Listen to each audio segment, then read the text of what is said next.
Lella. Bonjour Nadia, ça va? Beaucoup de punch avec le groupe de Day, hein. Ah C'est oui, sympa. ça pour le moins. Ça a dû vraiment, bien sûr, te permettre de bien accueillir ton invité ce matin. Merci Nadia. Bonjour à tous. Bonjour dans ce rendez-vous hebdomadaire de Djalia.dz.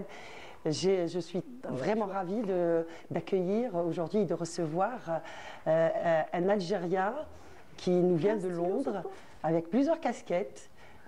Écrivain, spécialiste en technologie des finances et en aéronautique. Bonjour, Monsieur Adib Benazi. Bonjour Fadla, bonjour. Comment ça va? Très très bien, merci.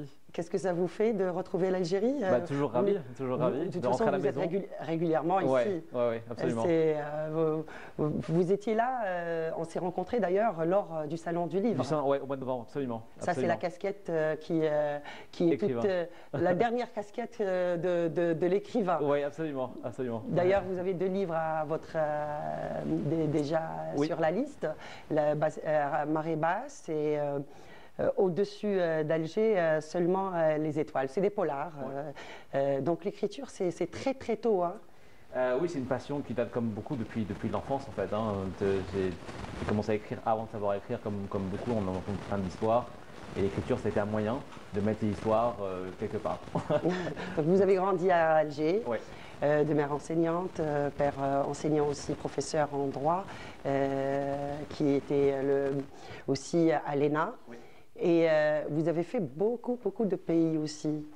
Dublin. Oui, j'ai été amené à beaucoup voyager, depuis que je suis petit, du par le métier de mes parents. Donc j'étais à Alger d'abord, après un peu en France, après en Mauritanie.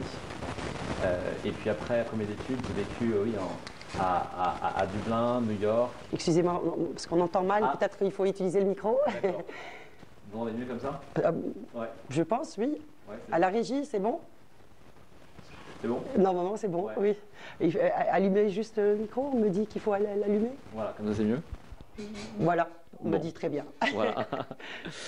Oui, donc du fait du métier de mes parents d'abord, j'ai vécu dans pas mal d'endroits, donc d'abord l'Algérie bien sûr. Mauritanie aussi. Un peu en France, après en Mauritanie, absolument, jusqu'au bac. Puis après, quand j'ai étudié en France, puis après j'ai vécu à Dublin, un peu de New York, un peu, après retour un peu en France, après à Singapour, et maintenant Londres depuis un peu plus de 10 ans.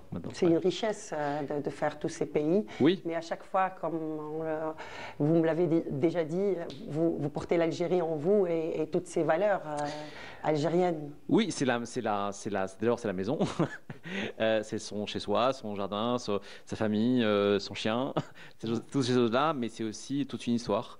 Et ça nous habite, qu'on le veuille ou non. Vous dites que vous êtes, enfin, sur vous, une des spécialités, c'est la technologie financière. C'est quoi exactement? C'est beaucoup de choses. Ça dépend de quoi il y a beaucoup de domaines. Dans quelle partie de la finance on parle. Si on parle de finance de marché, de finance, enfin, de tout ce qui est retail. Il y a beaucoup de domaines différents. Alors, moi, j'ai pas mal bossé dans la partie sur marché financier dans les 10 dernières années. Donc, c'est toutes les technologies qui servent à, par exemple, à une époque, vous savez, sur les marchés, on essaie toujours d'essayer de prévoir et de prédire l'avenir. Et donc, toutes les technologies qui peuvent nous aider à prévoir ce qui va se passer. Comprendre le passé pour prédire un peu l'avenir et donc comprendre les données qui sont issues des données passées pour comprendre un peu l'avenir. Si je schématise un peu, c'est beaucoup ça. C'est un sous-domaine. Il y a toutes les technologies qui sont sur tout ce qui est comment finaliser les transactions sur les marchés financiers, parce qu'il y a beaucoup de choses qui sont très laborieuses, très manuelles en fait, ce qu'on ne sait pas forcément, et donc tout ce qui permet d'automatiser tout ça, mais de manière transparente. On a beaucoup évolué dans ce domaine en Algérie, peu connu peut-être dans les technologies financières. Mais on a quand même oui, il y a une progression. On a encore de la marge, mais il y a pas mal de marge. Mais il y a eu quelques avancées, absolument. Oui, vous êtes aussi spécialiste en aéronautique. C'est un domaine qui vous passionne.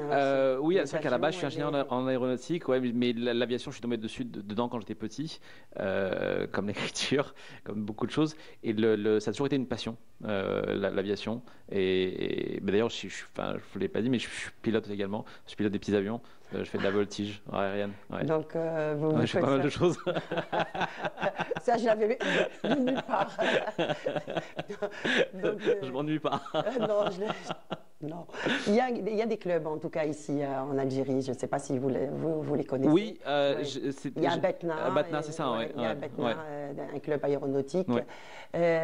Vous faites des allers-retours souvent en Algérie pour des conférences aussi? Oui, alors principalement autour de mes livres. Ça m'est arrivé aussi de faire des choses autour de la technologie, et notamment autour des technologies financières. Avec des étudiants algériens. Absolument. Là aussi, il y a à faire ici. Hein. Énormément. Et d'ailleurs, c'était pendant le Covid. On avait fait une conférence en ligne. Et c'était censé pour des étudiants, il devait y avoir une quarantaine, une cinquantaine d'étudiants. J'avais ramené des amis d'école. L'une était nigériane. Elle travaillait pour le ministère des Finances. C'était le numéro 2 du ministère des Finances au Nigeria. C'est un problème des problèmes de start-up qui est intéressant pour nous. J'avais ramené des entrepreneurs, pas mal de gens que je connais qui sont pas partout dans le monde, sur les marchés émergents. Et on s'attendait à avoir, on pensait avoir 40, 50 d'étudiants. Et en fait, on en avait eu 500. Et on avait été tous très surpris. Et on a parlé beaucoup de fintech, enfin de tout ce qui est technologie financière principalement, et investissement dans le domaine, et ce qui se passait en fait ailleurs. Donc en l'occurrence au Nigeria, en Inde et en Asie du Sud-Est. Donc j'avais ramené des gens qui travaillaient sur ces régions-là pour voir ce qui se passait là-bas et expliquer aux étudiants qu'est-ce qui marche là-bas et qu'est-ce qui pourrait être intéressant pour nous ici. Justement, en parlant de technologie, d'étudiants, il y a ces 2 dernières années, il y a beaucoup de retours de compétences algériennes établies à l'étranger qui reviennent avec des idées de start-up, de formation. Ils lancent des formations. Il y a beaucoup de choses qui se passent ici en Algérie, une dynamique qui est sans précédent d'ailleurs. Qu'est-ce que vous pensez de tout ce qui se passe actuellement, de tous ces changements, cette ouverture aussi et cette main tendue aussi de l'État vers tous les enfants, tous les enfants plutôt. C'est toujours une bonne chose, mais vous savez, il faut principalement 2 choses. Déjà, il faut un marché et des choses à faire, du potentiel, des ressources humaines, ce qu'on a, je pense. Voilà. Le potentiel est là. Le potentiel est là, mais ça suffit pas. Il faut aussi un cadre législatif. Et ces dernières années, je trouve que ça a pas mal changé au terme de start-up. Voilà. Et il y a, pour moi, toujours dans la partie technologie financière, il y a un très bon exemple dans ce domaine-là, c'est l'Inde. L'Inde, en fait, ils ont un gros marché, ils ont des compétences, c'est une chose, mais ils ont fait tout leur cadre législatif autour des fintech, mais pour ouvrir un maximum et pour permettre beaucoup d'innovation. Et donc, du coup, ils ont beaucoup innové. Et donc, c'est une autre échelle. Hein. Mais c'est un exemple. Et puis, c'est vraiment une autre échelle. Mais encourager, pour faciliter la création de start-up, des choses comme ça, par exemple, ça aide beaucoup. Ouais. Faciliter aussi le retour aussi de toutes ces compétences. Absolument. La porte est ouverte. Est-ce que vous avez quelque chose en perspective, des projets en perspective, Monsieur Benazi? Alors, dans plusieurs domaines. Déjà, dans le domaine de l'écriture, forcément, sur ce livre, mais aussi à travers des ateliers d'écriture. C'est dans le très court terme. Souvent, dans les salons, je vois pas mal de jeunes gens qui ont envie d'écrire, mais qui ont besoin peut-être d'un petit coup de pouce et d'un peu de structure. Et donc voilà, organiser des ateliers d'écriture. Et puis focaliser vraiment sur le domaine du polar et du roman d'aventure, ce qui est mon domaine, et je sais que ça intéresse plein de gens. Donc ça, c'est une chose. Et puis dans les autres domaines technologiques, à plus à moyen terme, créer des choses ici, absolument. Ouais. Oui, la photo est une autre passion. Ça, c'est encore une autre passion. La photo de rue, ce qu'on appelle la photo de rue. Absolument. Donc votre voyage à Dublin, Singapour, aussi alors c'est là où j'ai vécu, mais je voyage un peu partout, absolument. Un peu partout. J'ai vu un petit peu à travers les photos. Oui. D'où vient cette passion pour la photo? Pour la photographie, c'est une bonne question. Je ne saurais pas vous dire, ça a toujours été là. Il y a une quinzaine d'années, mon père faisait de la photo, je pense que ça vient un peu de là, et j'ai décidé originaire de Constantine, votre père? De Msila, mais il a étudié à Constantine, ouais.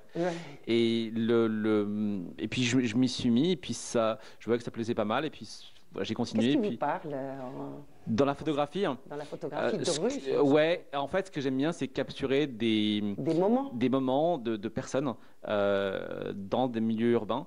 Parce qu'il suffit en fait, si vous voulez balader dans un marché, que ce soit ici ou n'importe où dans le monde, par exemple, il se passe énormément de choses. Et il suffit d'ouvrir les yeux, de regarder ce qui se passe, et c'est merveilleux.